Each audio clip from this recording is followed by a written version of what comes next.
conduct a one-on-one meeting with the Canadian Prime Minister Justin Trudeau? Yeah, I did. Why? Because his tariffs are too high and he doesn't seem to want to move, and I've told him forget about it. And frankly, we're thinking about just taxing cars coming in from Canada. That's the mother lode. That's the big one.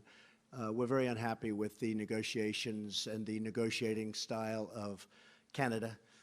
We don't like their representative very much. But the deal is done. It's up to Congress. But Canada has treated us very badly. They've treated our farmers in Wisconsin and New York State and a lot of other states very badly. Dairy products, 300%. 300%. How do you sell a dairy product at 300%? The Americans are finding that the negotiations are tough because Canadians are tough negotiators, as we should be. But a good and fair deal is still very possible. But we won't sign a bad deal for Canadians. Non, on n'a pas demandé pour une réunion cette fois-ci. Donc il a menti. Did he lie?